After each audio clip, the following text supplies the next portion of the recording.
This video is brought to you by Sailrite. In this video, we're going to show you how to seam. Seaming is necessary for joining two panels of fabric together. There are a variety of seams, and we're going to show you two in this video, an overlapping seam and a semi-flat felled seam. Those are the two most popular ways to seam panels together. We have two layers of Sunbrella fabric here. This is a Sunbrella marine grade fabric, and I've changed my thread to a V92 in my needle size to a size 20 to basically compensate for the weight of the fabric. We're going to start with the overlapping seam. We have two panels of fabric here. One of the helpful tools that's used in seaming is double-sided tape or seam stick. We're going to apply this double-sided tape to the edge of the fabric so we can baste these panels together prior to sewing. That makes it easier for us to sew a panel, especially if it's larger, without the panels moving on us. Now we'll peel off the transfer paper, and that reveals the double-sided tape. Okay, now seam allowance is another important factor. How much fabric do you want to take up in your seam? Typically a 1/2 inch, 3/4 of an inch, and sometimes a 1 inch seam allowance is called for. There are no right and wrong rules. It's just that you want enough of the overlap so that you can sew a stitch either on the right side, the left side, or even in the middle, or a zigzag stitch. We're going to use up approximately a 1/2 inch. So we're going to overlay this fabric on top of the other panel by approximately a 1/2 inch. We're going to take this panel to the sewing machine, and we are going to sew a straight stitch. I'm going to use my presser foot as a guide to try to keep my stitch straight. We'll hold the trailing threads. Sew, reverse to lock our stitch in place, and then continue to sew all the way to the other side.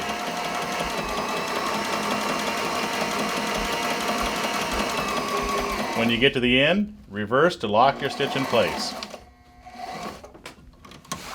We have one stitch on this side of the fabric. I'm going to cut my thread so there's about 4 inches of thread. I'm going to turn the panel over so that we can use the other side as a reference and sew right next to that at the same distance. Same procedure.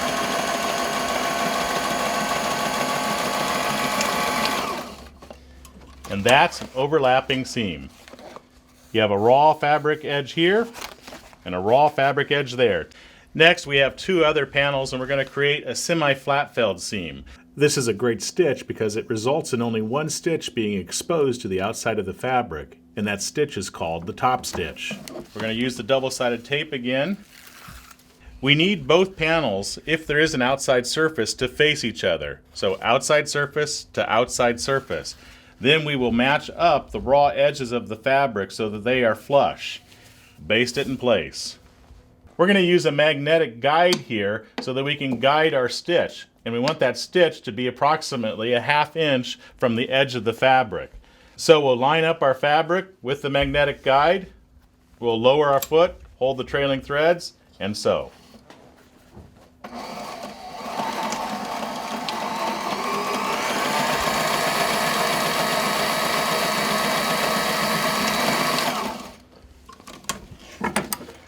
Once that stitch is complete, we will take the two panels and we will unfold them.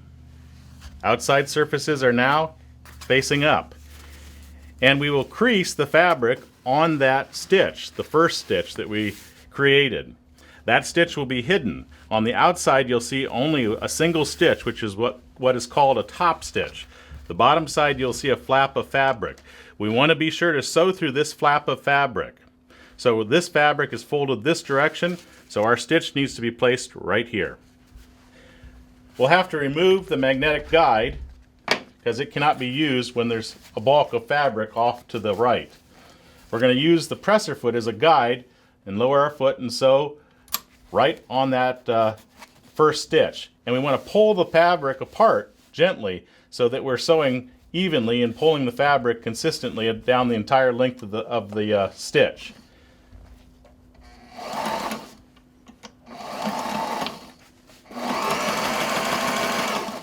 Notice I'm pulling the fabric as I sew, guiding it alongside the foot. Reverse to lock. This is the top side with a single stitch called the top stitch, and this is what the bottom side looks like. If you're done sewing, it's a good idea to unplug your sewing machine, but there's really nothing extra special you have to do to store the machine. In the next video, we're going to show you how to hem or finish an edge.